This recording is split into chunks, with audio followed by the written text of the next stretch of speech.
but my family's got strong ties to South Carolina for a long time. I went to the University of South Carolina where my mom had gone, and I lived in Columbia and Conway, and my first son was born in Mary Black Hospital right here back in 1973.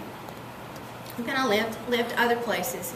And when Robert and I moved back here in 2006 to retire and live on Lake Bowen, and I was really excited about coming back to South Carolina, but I felt a little bit like a square peg in a round hole. I was ready to make friends, and I'm a person that likes to talk about current events and news and science, and I found out there were just some things that you shouldn't talk about here in polite company. And but then again, there were some pretty crude comments that were made in polite company, just very, very casually, that I was like, what's this about, So I was feeling kind of lost here in South Carolina. So I dug a little deeper, and I learned that there was a lot of inequity and poverty here, and I got interested in that. And rather than this being a problem that everybody was trying to address and solve, it seemed like there were quite a few people who didn't think it was a problem that much, and that people who were disadvantaged, it was their own fault, and they really weren't trying to change that. So I was just feeling more and more left out and lost here, and it seemed like they thought even children who were disadvantaged didn't deserve a better lot, and so that was a cause that I really got involved in early, in the Quarter of Shame kids, and that drew me into, thankfully, meeting a great group of people, that many of whom are in this room, who were kindred spirits to me, and really committed to making South Carolina a better place, and just fun to talk to. And we could talk about things, and we saw things the same way. And so that was, when I say thankfully I met everybody, I mean that's a heartfelt thankfully, because I was about at the end of my rope and feeling like I was just living in the wrong place. But and during the last couple of years, we've seen two things happen all over the country. And one of these is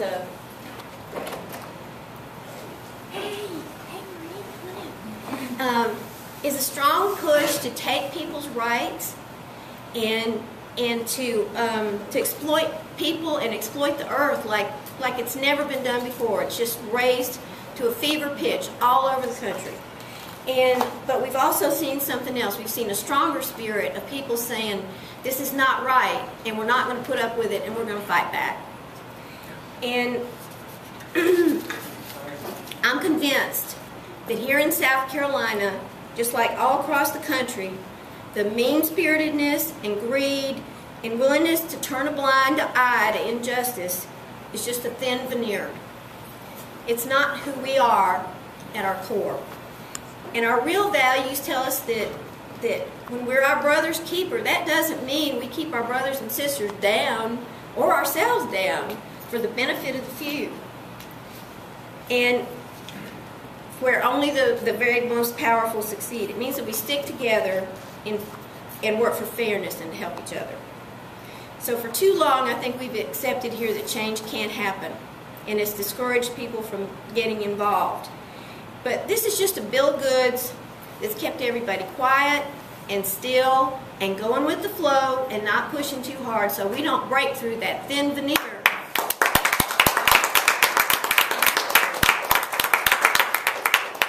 And this is the year that we need to look around and get together and break through.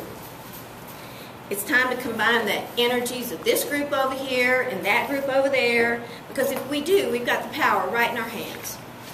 And this is the first big step, knowing that we can do it. We have to convince other people that we can do something, that we can make change. And then once we realize that, we need strategies to make things happen. And one thing we've done well here is to help people directly. We've helped the needy. There's a lot of people in here. Most of us have done things to help people. And we've advocated, and we've organized. We've done the writing letters, made the phone calls, gone to the State House, We've run, a couple here have put themselves out there and run for office, led organizations that do such important things. And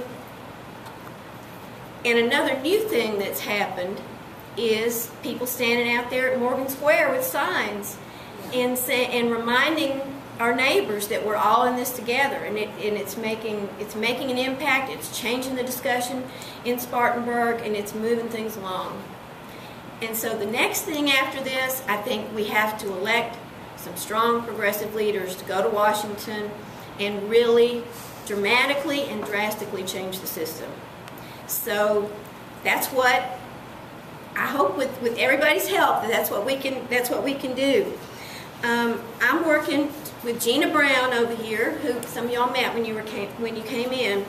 She's very good with these strategies, and she's working with me and with 2 other people right here in South Carolina. There's going to be candidates like me in District 2 and District 3 also running on what we call ourselves fresh democracy candidates. But we can't fight, the opposition with money. It's limitless. So what we have to do is fight it with ideas and with strategies. And it's just going to take people like us to get in there and do it.